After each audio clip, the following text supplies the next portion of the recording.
Assalamualaikum warahmatullahi wabarakatuh. Halo para akademisi, bertemu lagi dengan saya di channel Uniega, channel tentang seputar dunia pendidikan dan juga metodologi penelitian.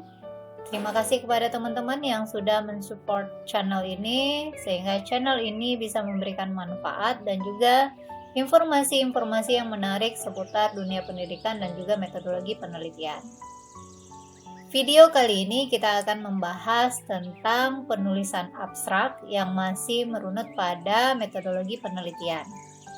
Nah, sebelum kita lanjut, jangan lupa ya untuk subscribe, like, comment, and share-nya supaya teman-teman tidak ketinggalan informasi, hidupkan loncengnya sehingga nanti informasi-informasi yang menarik bisa didapat dan langsung dilihat. Oke. Nah, membuat abstrak sebagai inti dari penelitian yang kita lakukan terkadang memang terasa sulit dilakukan. Butuh kejelian untuk menerjemahkan puluhan bahkan mungkin ratusan hasil penelitian dalam ringkasan yang padat.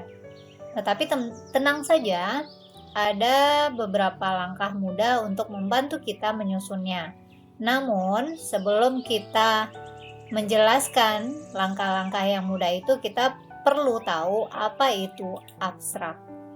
Nah, abstrak adalah suatu ringkasan isi dari suatu karya tulis ilmiah yang berfungsi sebagai alat bantu seorang pembaca agar bisa mengerti inti dari tujuan seorang penulis.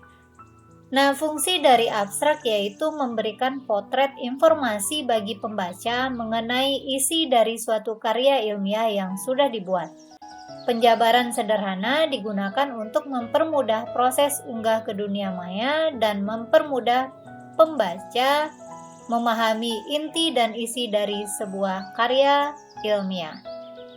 Nah, sementara itu di dalam dunia internet, abstrak itu digunakan untuk gambaran pendek karya ilmiah yang bisa dibaca, seperti sebuah display barang di etalase depan untuk dipajang dan dipakai sebelum dibeli. Nah, jumlah kata dalam abstrak itu bervariasi teman-teman, tetapi jumlah akademis yang normalnya ada, yaitu 250 kata. Nah, beberapa panduan menyarankan antara 150 dan 250 kata. Bahkan ada berbagai jenis abstrak karena ada berbagai jenis penelitian atau penelitiannya. Nah, struktur abstrak atau struktur penulisan abstrak, yaitu cara membuat abstrak. Tentu teman-teman harus pahami dulu bagaimana struktur penulisannya. Yang pertama, judul penelitian diketik dengan menggunakan capital font. Nah, biasanya ukurannya 14 ya. Posisinya di center text dan dibuat dengan bold atau ditebalkan. Yang kedua, jika ada subjudul, maka sama dengan judulnya, hanya saja size-nya diubah menjadi 12.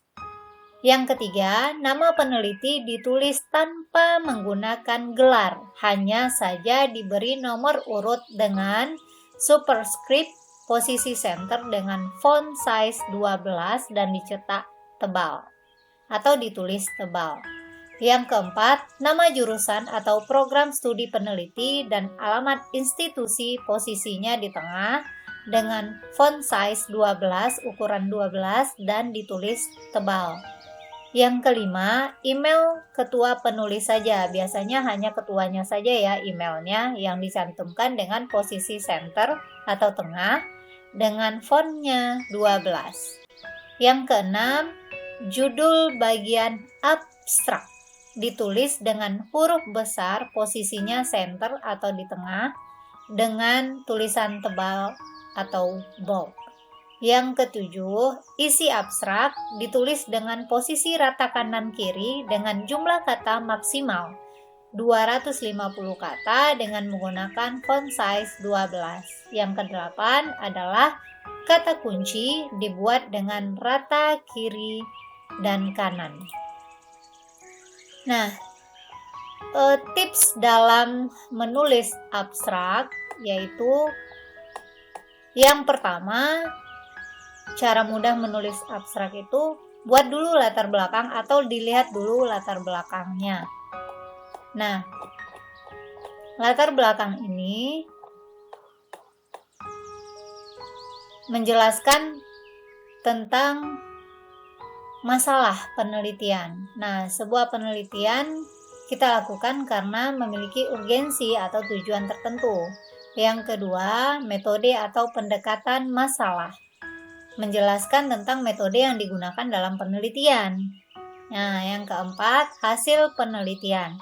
Nah, hasil penelitian ini secara singkat saja dibuatkan. Jadi berupa apa saja sih hasil penelitiannya, namun dituliskan hanya gambarannya saja. Yang keempat, kesimpulan. Nah, simpulkan hasil penelitian yang kita lakukan.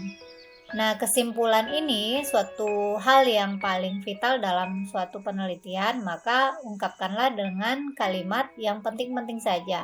Yang kelima adalah kata kunci. Pada akhir abstrak itu dibubuhkan kata kunci terkait dengan penelitian yang kita lakukan. Nah, tipsnya teman-teman harus menyelesaikan seluruh penelitian, dan ketika penelitian itu tuntas, selesai dari awal hingga akhir, maka baru teman-teman bisa fokus untuk membuat abstrak. Dengan kata lain, abstrak ditulis ataupun dibuat setelah seluruh penelitian selesai. Oke teman-teman, semoga bermanfaat dan salam belajar tanpa batas. Assalamualaikum.